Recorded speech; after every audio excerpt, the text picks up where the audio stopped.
Have you ever found yourself stuck trying to update a JSON document only to hit a wall with your commands? It can be really frustrating, right? If that's you, then you're in the right place. Today, we're diving into how to use JQ to update objects within a JSON document based on specific conditions. I totally get it. You want to change the ID value of elements in your JSON where the name starts with a specific string. It sounds simple, but JQ can be tricky sometimes. You're definitely not alone in this struggle.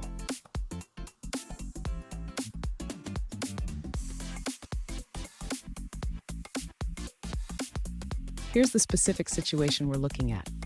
One user recently asked, how can I update the ID value of all elements in my JSON where the name starts with test?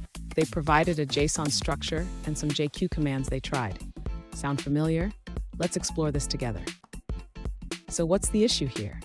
The user has a JSON document with an array of values, and they want to update the ID for any name that starts with test.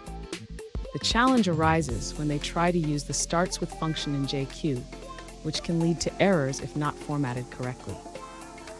And stay tuned. At the end of this video, I'll share a quick tip that will make working with JQ even easier. To update the JSON document, the user should start by using the JQ command to select the elements where the name starts with the specified string. This is done using the starts with function. Next, the user needs to modify the ID of the selected elements. This can be achieved by using the assignment operator to change the ID value to new ID. Now the user should combine these two steps into a single JQ command. This will allow them to filter and update the JSON document in one go. Finally, the user can run this command on their JSON document to see the updated values. This will replace the ID of all elements where the name starts with test. Fun fact, JQ is like a Swiss Army knife for JSON. It can do so much, but sometimes it feels like you need a degree in engineering just to get it to work. Now let's look at the answers provided by other users.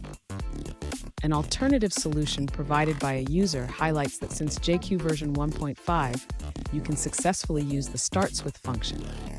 They demonstrate this with a command that updates the ID of elements where the name starts with test. For earlier versions of JQ, the user suggests using an if-then-else structure to achieve the same result. This method checks if the name starts with test and updates the ID accordingly.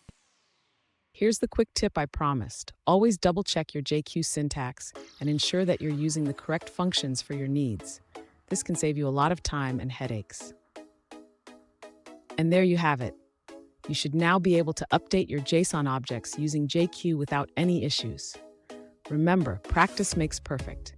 If you found this video helpful, hit that subscribe button for more tips and don't miss our next video where we dive deeper into JQ functionalities.